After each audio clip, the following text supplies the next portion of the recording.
Okay guys, so today's video is a bit different. I'm kind of discussing multiple situations that kind of link to a newer situation, just to kind of give you guys an example, an overview of how these things work around here. And this is probably the most irritating thing on YouTube about being a YouTuber, and this needs to be spoken about more. We've seen this before with H3H3 and their lawsuit against Bold Guy, and they won that, which was really all good and well, but it didn't do at all for the rest of us at this point, because people are just throwing around copyright strikes like it's nobody's business. And the best part is, so I've actually been copyright striked multiple times. Having a channel like this where you do commentary videos, you have to insert clips. You can't just talk about something without showing people what you're talking about. But all of that falls under fair use. Fair use is the law that kind of covers all of that. So you take that and you either transform it into something else, or you comment on it, or use it for educational purposes, etc. Keyword there for me is comment on it. Use it as a starting point for a conversation. I've been copyright striked recently on 2 videos.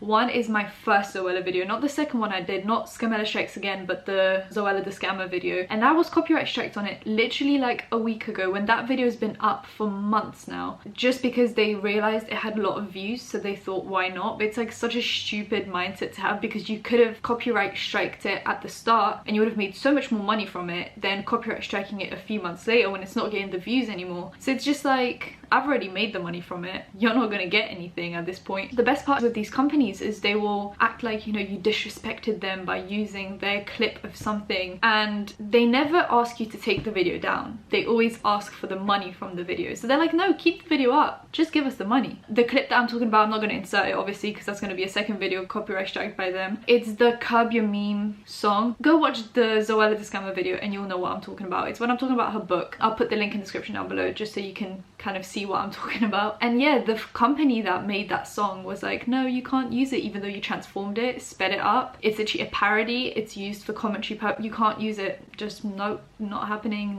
They're not gonna allow it. And I obviously disputed the claim, but the way YouTube works, and that's kind of where the problem starts, when someone copyright claims your video, you have the right to dispute it. If you honestly believe that the video falls under fair use, you have the right to dispute the claim, and it takes 30 days. So your video is copyrighted for 30 days, and then after that they have the right to just disagree with you, and then you have to dispute it again, like appeal it. And the best part is, like, YouTube takes no part in this or whatsoever. You get a copyright claim on your video, you dispute it, and it says YouTube will not take part in this. You're just disputing it, and it's going straight back to the guys. If they gave you a copyright claim the first time around, what stops them from just ignoring your dispute and saying, no, we still agree, and then you have to appeal it again? And if that doesn't go through, you get a copyright strike on your channel, and you only are allowed 3 of those. So are you really going to take the risk? No. So what happens? Just a ton of false copyright claims on YouTube, because YouTube takes zero responsibility for anything, even though they should be the middleman, the negotiator, the guy that says, yeah, that's fair use, that's not fair use. Because realistically, filing for a false copyright claim is just as illegal as me saying, no, that falls under fair use, even if it doesn't. So both sides could actually be facing legal consequences for doing this, except the person that files the copyright claim just gets away with it because no one wants to risk getting a strike on their channel. So it's just like, there's nothing you can realistically do about it. The second time I was copyright striked and I actually took the video down and then re-uploaded it again a bit differently was my Saffron Barker video, the most recent one, not the one before that, where I put in a clip from her vlog where she talks about her friend. And I guess they just, here's the thing, whenever I upload a video, I'll put it on private first while I do my thumbnail, my tags, my description, it'll all be on private. So it's still uploaded, but it's just on private. The video didn't even go public. It was still on private. It was actually the moment it finished processing and went into private, there was a copyright claim. Just immediately, straight away, there was a copyright claim. Saffron Barker is with a management called Studio 71, and they have a system basically which detects any chunks of their content creators' videos in other people's videos, and it just flags them straight away. They didn't look at the video. They didn't see if it falls under fair use. They just sent a copyright claim, which is actually illegal. It's illegal to file for a false copyright claim because you're just taking people's money for no reason. And yeah, I couldn't be asked to file for a dispute because that would take 30 days, and I wanted the video up that day, so they would be taking my money for the first 30 days of the video, which is like the best 30 days of the video being up. You know, the first 30 days is the most important. For me, the first like 3 days are the best days, and then the rest is, you know, just slowly going down. There's like that that graph. So in the first week, if someone's taking the money from the video, I'm not going to make any money from that video, let alone a month of uploading the video. So I took the video down, I sped up the whole clip just by like a tiny bit and cut it up so much, because as I said in that video, Saffron Barker doesn't edit her vlogs. She doesn't cut out all the ums, the breaks, the pauses in her speaking. So I did all of that for her. Don't think that she just edited it like that. I did that for you, sis. If you want to pay me to edit your vlogs, I'd be more than happy to do so, because it annoys me so much when people keep like a 3-second clip of them just staring into space.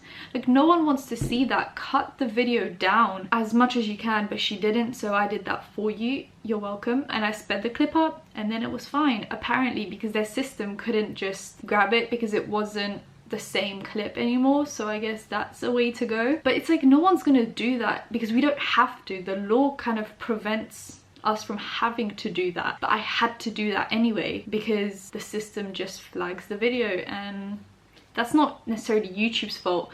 YouTube's fault is what they do with the copyright claims, just the fact that they don't take part in it, even though it's happening on their website. Like, maybe you should be taking a more active role in this whole situation. I have, over the years of being on YouTube, saw so many big channels arguing and complaining about copyright claims, and I'm gonna go through it up to the most recent one that I want to talk about. H3H3 and Bald Girl was the first thing, and they actually went to court, and H3H3 won, which was a great thing for us because it kind of solidified the fair use law. But then that didn't really help us on YouTube, because YouTube is still just not taking an active role in enforcing the law, and that is the most important bit. It's not just about the law being in place, it's about enforcing the law, because clearly people think they can get away with it, because they are getting away with it. PewDiePie and Alinity, it didn't really go through, but the fact that she even said, can we copy strike PewDiePie? A few days ago I did a video where I tested out an eye tracker. So I asked people to send me videos of what I should look at. And of course people send me Twitch booby streamers. And I very jokingly just said out random in the video,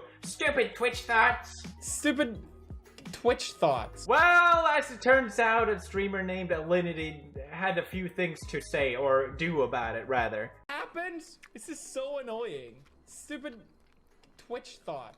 Seriously? He just said that? I'm gonna copy strike this guy. Just for that word. Gonna copy strike him. Yo! Can we copy strike PewDiePie's latest video? Like right now? That just goes to show how easy it is. Just copyright strike, copyright claim, just going for it all over people's videos. It's that easy to just do it, and realistically no consequences. Even if they dispute and you go, oh okay, fine, whatever, there's no consequences for anyone involved, but it caused so much stress for the other content creator, and it's just disgusting how that happens. Cody Ko recently, that is like a big thing. There's two most recent situations. One of them is Cody Ko, who is one of my favorite content creators, and the other one is people that I've just never heard of because I don't watch the mukbang community. Cody Ko has been copyright striked by the family channel that he was talking about. He made a whole video about basically parents exploiting their kids in like Russia or one of those places, and he obviously used the clips for commentary purposes, and they filed a copyright claim.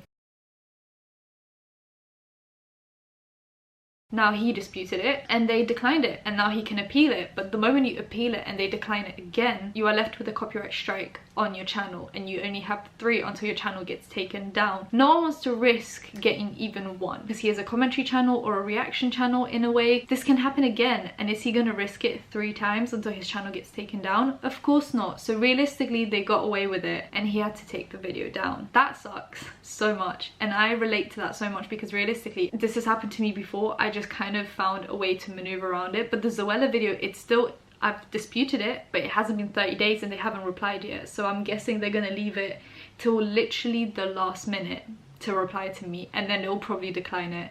So that's fun. At least the video isn't new. Like realistically, it's getting about like what, 50 views an hour or 50 views a day. Like it's fine. I got what I wanted from that video. I got the views at the start, I got the money from that video. It's fine. But if they had copyright claimed it sooner, when it was still growing really quickly, they would have taken like half of my money from that video, because it was still growing recently, because I posted my second Zoella video, and because I posted a second Zoella video, my first Zoella video got a bit of a boost as well, because it was obviously suggested, recommended, whatever. But I'm glad this happened a little bit after that, because otherwise they would be taking a chunk of my money, which isn't great, because I don't have a job other than YouTube. YouTube is my job. So when people falsely copyright claim your videos, you miss out on a paycheck, which is fun. You know, everyone wants to do work for free because that's just what we do around here on YouTube. We just, you know, we love to just work for zero money because some stupid company thinks they have the right to copyright claim your videos falsely, even though it's literally illegal. YouTube, can we do something about this, please? It's a bit devastating sometimes when you see it and you're like, really? And like you read the little thing that says YouTube will not take part in this and you're like, really though? Do you not think maybe on your own website you should be taking more of an just slightly more active role in this whole situation rather than letting the person that copyright claimed your video make the decision about the copyright claim?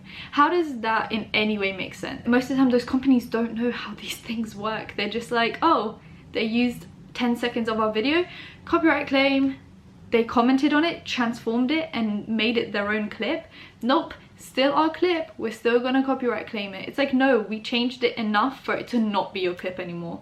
Now that is part of our video. Hence why song covers are still falling under fair use, because you transform the song enough to now be your own version of the song. Just like when I use clips in my videos with commentary, that altogether now is its own new version of that video. So it's just a bit annoying. But the most recent, well, actually this happened before the Cody Ko thing, but it's like a bigger situation because it involves a few more people. It's in the mukbang area of YouTube, which I've never been a part of and I've never watched, other than like YouTubers that are not mukbang YouTubers doing a mukbang video. That is so different. There's a girl called Veronica Wong who makes mukbang videos, and there is Sass ASMR, who I'm assuming by the name of the channel probably makes beauty videos, right? She makes beauty content? No? She makes ASMR videos. Okay, cool. That was literally the worst. I'm about to jump out my window for that right there. So they put false copyright claims on a channel called Shookbang, which is a great name, by the way. I love that. So Shookbang is a similar channel to kind of the Sebastian Williams of the beauty community. In a way, T-Spill, but only partially, because T-Spill actually puts like information in the video and then at the end we'll do like a little montage or like a little edit of the people that she's talking about. So she partially does that. But Sebastian Williams is a big channel who does those things exactly.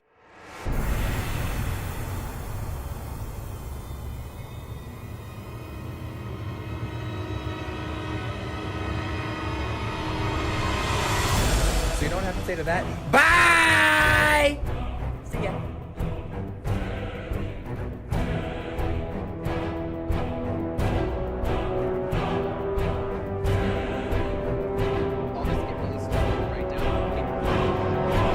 It's never been like taken down for it. Veronica Wong basically put copyright claims on every video that Shookbang made about her. So what Shookbang does is he takes clips from the videos, edits them, makes them into parodies, which falls under fair use because the video is transformed enough to where it's its own version of the video. It isn't that video anymore. It's not the original video anymore. It's like a version of it. That's kind of how I'm explaining it. It becomes its own thing, and she didn't like it, I guess, even though they were clearly made for a joke. They were clearly like supposed to be taken in a comedic, jokey, relaxed, chill way, and she clearly is too up her own ass to be able to take jokes about herself, and she copyright claimed it, as well as Sass ASMR, but that she didn't make as much of a deal about it. That's why everyone's so mad about Veronica Wong, because she still thinks that what she did was okay, even though it clearly wasn't. Shookbang took down his channel, I guess, because he got too many copyright claims and he just couldn't sort everything out, and that is so sad, to take down a whole channel because you're so upset about them making jokes about you. Sis, you're pathetic. You need to grow a pair or two and get your together, because that is disgusting. You put yourself out there in public and now you're upset because someone made jokes about you.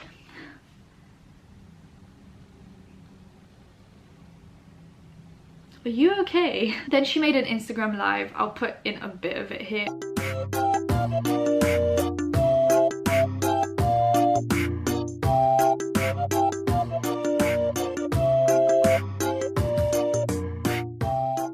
today we are going to be making giant, super long, stretchy rice. Whoop! Stephanie's gonna do the honors today of cooking. I'm super excited because I've never had a Korean woman cook me. They freeze it. do they freeze in shredder? Is that how they get it like that? You can use brown sugar, but I don't really know what the difference is. Yeah, and I don't either. Stephanie's so funny though. She's just like non-stop talking. It's good though. I like it. You know, it's so hard. It's exciting. You're like my friend Seda. Oh really? She Yeah, doesn't like stop talking. she's like literally like you. Yeah, you guys have the same personality. Wait, do you like Korean, Chinese, wait, how do you say it? Jajangmyeon? Yeah, you say it like Perfect. obviously you're Korean. Jajangmyeon, do I like it? Do you like the Korean version more, or do you like the Chinese Korean version more? I'm just gonna show you what the little dumplings look like. I really want to show them. No, put it back, put it back, put it back, put it back.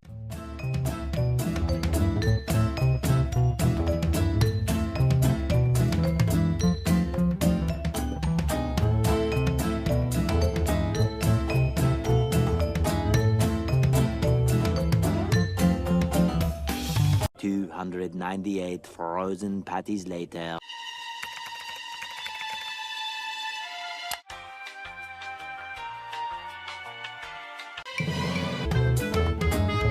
This channel, Shookbang, was created on me and Stephanie's video of them saying that Stephanie and I weren't like friends and stuff, or like I was being like super evil and like was really greedy with the food and stuff. But it was actually the complete opposite. Like, and Stephanie said that she's gonna talk about this in one of her videos, but like I was the one, like I bought a bunch of food, I paid for all the food, I left all the food at Stephanie's house. Like I was the one that reminds Stephanie to like offer her fiance food, like, and everyone was saying literally the complete opposite. All the other YouTubers have messaged me and they've all agreed that this channel had very light-hearted videos for other people, but on my videos they went in on me. I still don't agree. I still think you're a piece of shit and you shouldn't be allowed a channel at this point because you clearly are not made for this lifestyle. The copyright claims were false, but it still took down a whole channel because Shookbang just couldn't handle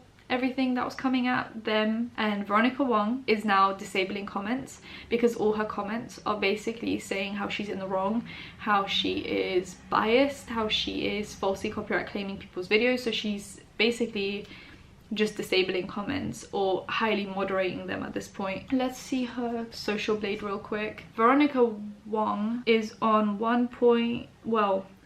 just over 1 million subscribers. She had 10.5 million views in the last 30 days, about 60,000 subs in the last 30 days, and she's still gaining subs. So she falsely copyright claimed someone's videos because she was bitter, salty, mad, being a bit pathetic, and she's still gaining subs. It's people like this that ruined the platform. I don't understand why she's still given the space to express herself when she is not letting other people express themselves. My opinion, my 2 cents on this is I think she is biased, and the copyright claim wasn't because people used her clips. The copyright claim was because she didn't want people to make fun of her, and she thought that the best thing to do was to copyright claim the video. So the copyright claim didn't come from a place of, oh, someone's using my content. The copyright claim came from a place of, my ego was hurt, and that is the most pathetic excuse for doing what you did. That's my opinion. I don't think she should be gaining subs still. I don't know why I'm not seeing red. I don't know why I'm seeing green, but I'm hoping more people look into the whole copyright claim situation because it is becoming a bit of a problem. Also, UMG, the company, they love to just copyright claim everything. So UMG, I'm atting you. Stop copyright claiming everything. Not everything belongs to you at this point. If someone transformed it, used it in their own way, that's not yours anymore. Don't take things that aren't yours just because you're a big company. I'm gonna leave this here. Give it a thumbs up, comment down below, anything, comment down below, and subscribe because I post videos every Wednesday and Sunday, and sometimes a bonus video on Friday, so turn on post notifications so you know when that's happening. Follow me on all my socials, they're on my screen right now or in the description down below, and I'll see you in my next one. Bye guys.